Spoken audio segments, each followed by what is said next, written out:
صباح الخير. حابب اكلمكم النهارده في موضوع وهو يعني ايه حصان بلدي.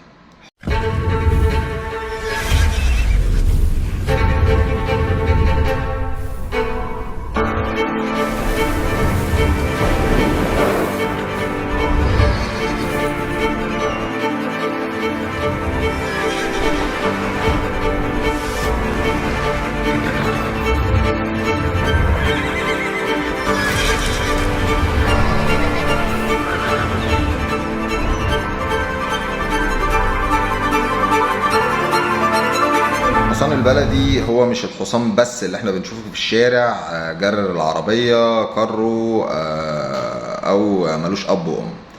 الحاجات اللي بنقول عليها خيل بلدي هي الخيول غير العربية الأصيلة أو الخيول غير الأجنبية اللي ملهاش ورق. أوكي، أي حاجة في العربي، أي حصان في العربي ليه أب وأم أوريدي، ليه سلالة.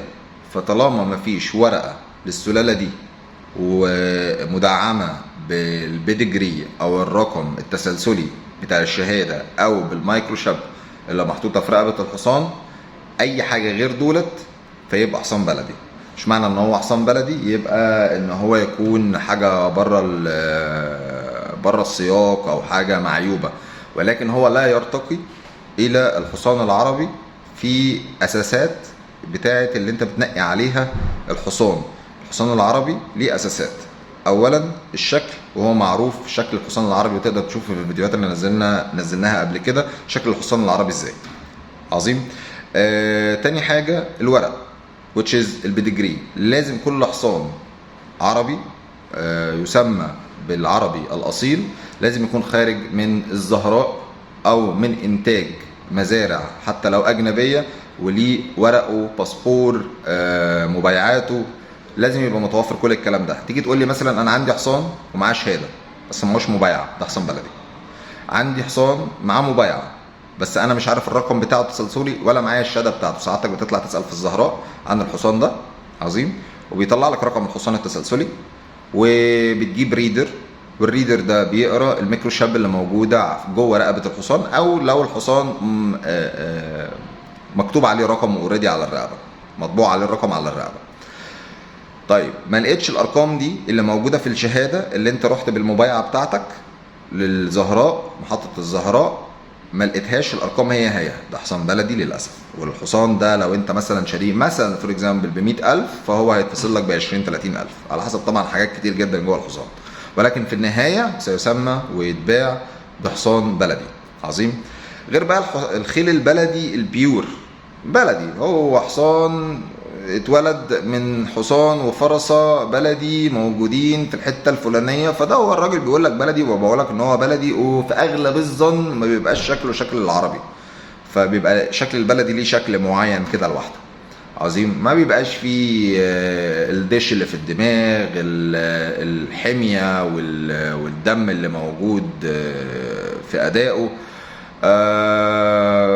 بس فيعني خلي بالك من كلمة عربي وبلدي، وكده انت عرفت ان انت تعرف ان هو عربي منين. عربي يعني معاه اول ورقة هي المبايعة من المنتج، تاني ورقة هي الشهادة اللي موجود فيها نسبه كامل وتاريخ ميلاده والرقم بتاعه والدي ان ايه.